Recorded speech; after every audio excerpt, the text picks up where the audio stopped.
You just beat Hollow Knight. Congratulations!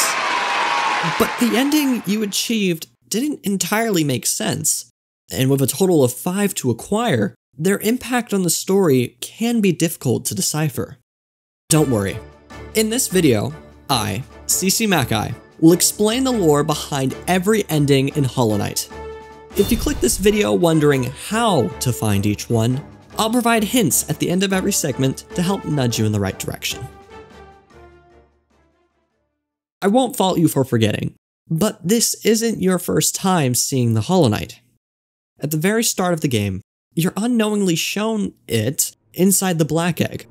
Within the Hollow Knight's body, glowing orbs of infection swell, cracking its shell and releasing a loud cry audible beyond the temple walls. Immediately afterwards, we're shown a cutscene of the knight arriving at Hallownest. The dreamers theorized we were guided to the kingdom by a call from beyond the seals.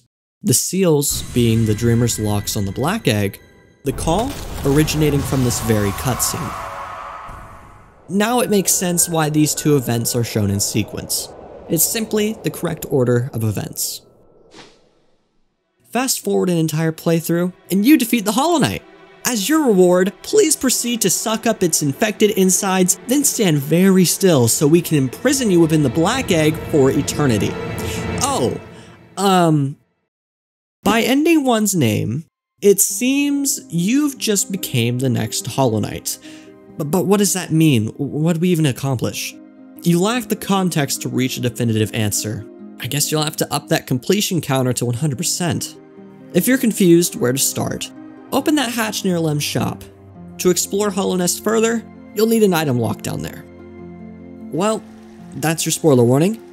On to ending number 2. After nearly 100%ing the game by collecting 1,800 Dream Essence, parkouring through the overly elaborate White Palace, and discovering the truth behind the Knight and Hollow Knight's existence, we're rewarded with a slight variation of ending one's cutscene, where Hornet is accidentally locked within the Black Egg, becoming a seal for its entrance. Yeah, the ending sucks, but it's not all bad. All those questions we had a few seconds ago now have answers. With plague ravaging Hallownest, the Pale King needed a way to quarantine its source. Vessels were the solution, beings born of worm, root, and void, capable of sealing the heart of the infection within themselves. This actually seems to be an innate desire within the Knight, as it returns to the kingdom after hearing the infection's call, indicating the current vessel is failing. This is also observed by the White Lady, who encourages the Knight to replace its larger sibling. She claims the Hollow Knight weakens because it can have thoughts, making it an impure vessel and vulnerable to the infection. However, she also claims the Knight lacks such flaws, making it the perfect vessel to quell the plague's source once and for all. Whether or not that's true, we do as she asks, but in the process, trap an unconscious Hornet within the Black Egg. This turns her into a seal for its entrance, who will sleep for an eternity, or die if the Knight is overtaken by infection. When I acquired the sealed siblings ending, it took me a week and a rusty thumbnail to realize there's more to this fight than it seems. If you're confused, just ask yourself. For that split second Hornet intervenes, what exactly is she doing? Well, that's your spoiler warning to close the video, because we're moving on to ending number, you gotta close it now or you're gonna get spoiled, 3! The source of the infection ravaging Hallownest. A higher being made of pure dream essence. The main antagonist of Hollow Knight and the final boss you face. This is the Radiance.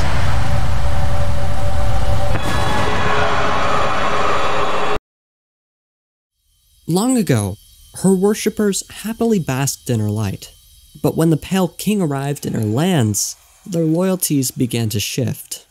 His beacon offered different benefits to hers, individuality and enhanced intellect. Favoring his light, the Moth tribe turned their backs to the goddess who created them. Soon, All bugs had forgotten the radiance, and because of this fact, she nearly ceased to exist. Time passes, and Hallownest thrives. However, bugs began to dream of that ancient light once more, granting the radiant's existence and allowing her to manifest into the real world as the heart of the infection. This would be her revenge against those who betrayed her, and her doorway to the real world. The Pale King wished to stop the plague brought by her influence, so sealed her away within the Hollow Knight. Though he was successful, she was not deterred, for as we know, this prison had a crack in it. One day, vengeance would be realized. All bugs will bask in her light. More time passes, and the knight returns to Hallownest. However, instead of following its destiny and becoming another vessel, it visits its birthplace and discovers its tragic conception. By coming to terms with this and its void within, the king's soul transforms into the void heart and merges with the knight's body. This vessel has become a beacon of darkness, a unifier of void.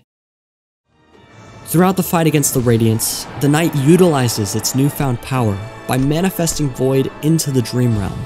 Sensing defeat, she flies high above, but after one fatal strike, the battle is over. The knight hovers ominously in the air, then rips apart, revealing the shade within. This is the only time we as the player have control over it, displaying the knight's incredible affinity to void.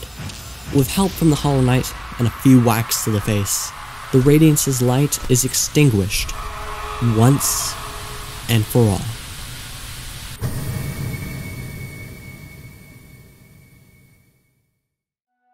Shortly after, the black egg dissipates, revealing Hornet alive and well.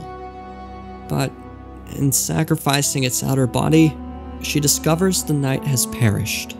The Lord of Shades is no more, leaving the Shades of the Abyss to their own devices. The world is finally safe from the Radiance's wrath.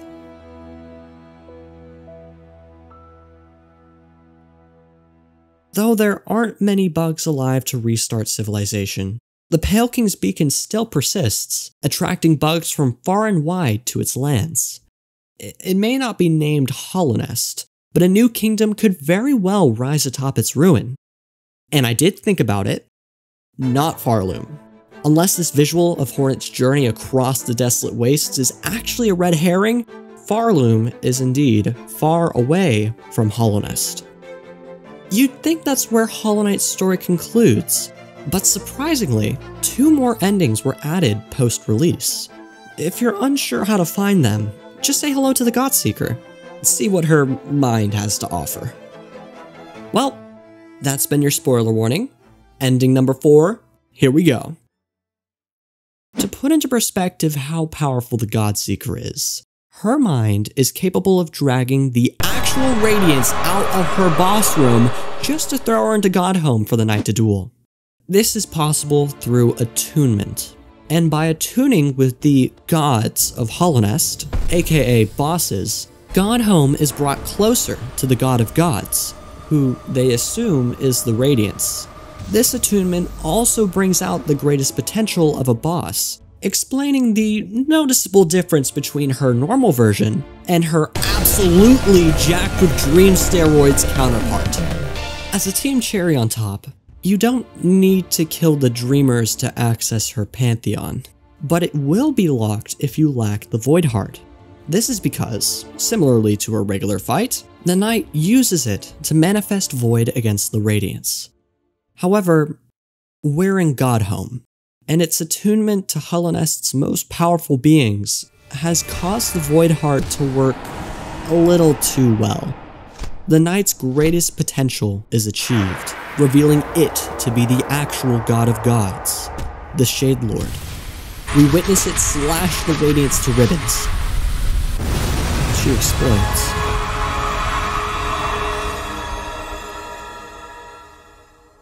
Comparing this to ending number 3, turns out her death isn't confirmed in that one, but she is pulled into a sea of void which will imprison her for eternity. Back to ending number 4, As I stated, this is the knight's greatest potential, explaining why we, the player, click the attack button. However, what follows isn't as straightforward. Unlike Dream No More, it is confirmed the Night Shade has survived without its outer body. It descends into Godhelm, pulling the awestruck Godseeker into itself. This causes her real-world body to manifest void, and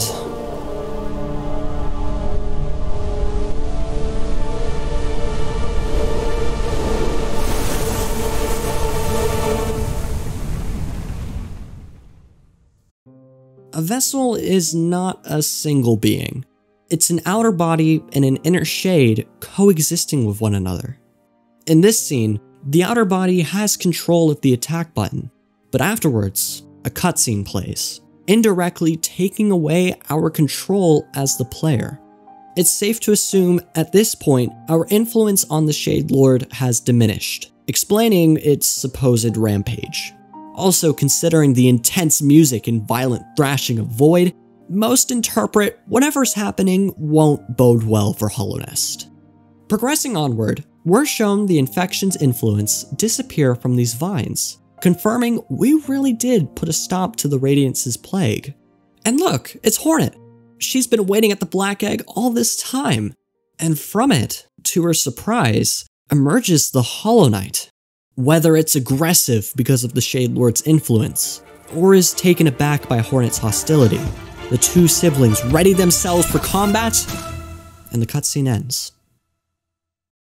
In Embrace the Void, the fate of Hallownest is left unknown. Will a corrupted Godseeker decimate the kingdom's surviving inhabitants? Not sure. We can only hope the Night Shade has peaceful intentions in its actions. Speaking of which, Dragoler, one of this video's lore checkers, made a Reddit post theorizing exactly that. Link to it is in the description if you'd like to give it a read. But how to acquire the next ending? Don't you think pre-voidified Godseeker gets lonely down in the junk pit? Maybe a special present could help keep her company. Well, that's your spoiler warning, because we're moving on to ending number 5. The Delicate Flower Quest tasks the knight with traversing the entire span of Hallownest without taking any damage. Upon delivery, more begin to populate the traitor child's gravestone. This is a rare bloom of mysterious conception, claimed to contain a pure aura within. Not sure what that means, but it is a powerful object. For example, after gifting it to the Godseeker and completing Pantheon 5, like normal, her body is voidified, but the flower she holds reacts to the situation. A flash pierces the dark mass, and in an instant, she disappears. The flower she once held floats to the ground, and the cutscene proceeds like normal to the Black Egg. Whether the Godseeker teleported far from Hallownest or simply ceased to exist, I'm unsure. The White Lady claims there is a rare power hidden in its frail petals. Not the flower, the petals. This is shown in Ending 5's cutscene, where one of the 9 petals is touched by Void, causing the flower to activate, and in the end, leaving it with 8 petals. I wouldn't consider the Grey Mourner's death as proof of anything, as no flower or stem is left behind after she disappears. The delicate flower holds mysteries we cannot answer without Silksong, but with the Godseeker no longer a threat, Hallownest's future is clear to see. Similarly to ending number 3, the Radiance's plague is no more, and a new civilization can safely thrive under the Pale King's beacon. With little chance of the Shade Lord having influence over the Hollow Knight, it's much more likely the fight between it and Hornet will come to a peaceful conclusion. As well, the Hollow Knight was able to exit the Black Egg, and it looks like its black shell is still intact, meaning only the entrance disappeared. The Dreamers who act as seals have been relieved of their duties. I'm unsure if the 3 will ever awake from their acclaimed eternal sleep. But if you're optimistic, Hornet's mom just woke up. You didn't need to kill the Dreamers to get endings 4 and 5, so unless you didn't realize that. Hornet's no longer an orphan. Menderbug's no longer infected. That's cool. Mila's another one. Oh, wait. She turns into a husk miner. Husk means bug zombie. She might come back to life, who knows. Oh, Quarrel. Since Monomon no longer has to die, he doesn't have to give her the mask back, meaning he can live forever. But wait, what if she can't exist without it? Oh, and Quarrel's definitely the selfless type. If we were wrong about the dreamers waking up, then he'd have no reason to sacrifice himself. Oh, but Hornet would still be an orphan. Oh no. Alright, viewer. Should Hornet still be an orphan so Quarrel can live? Or should Quarrel sacrifice himself so Monomon's extensive knowledge can benefit civilization? I'm curious what your rationale will be. Thinking back on it, I guess ending 4 isn't all doom and gloom. If Holonest is decimated by Void, there's a small chance Oro and Elderbug somehow activate the delicate flowers you gifted them, hopefully teleporting both far away from harm. That'd be an interesting spin-off. Those two traversing whatever wondrous kingdom they find themselves in. Dang, I'd love to see that realized one day. Oh, right, this is a lore video. Where was I? To summarize, the Godseeker's probably still alive, and ending 5 has the best outcome if you spare the dreamers. Cool. I'm not going to go much into the post-credits scene. Lore-wise, watching it should be pretty self-explanatory. Though Mossbag did make a detailed video explaining all of Mr. Mushroom's dialogue before that. Annotation is right there if you want to watch it. So Cc, I hear you asking, which ending is canon? Well, to quote Team Cherry themselves, all endings are equally canon. We're not into true endings. You choose the path yourself. We'll do our best in all future Hollow Knight content to account for all of them. Saying that, Mr. Mushroom likely departs whether or not you see him off. That's right, Intercontinental Ballistic Mr. Mushroom is confirmed canon by Team Cherry. My work here is done.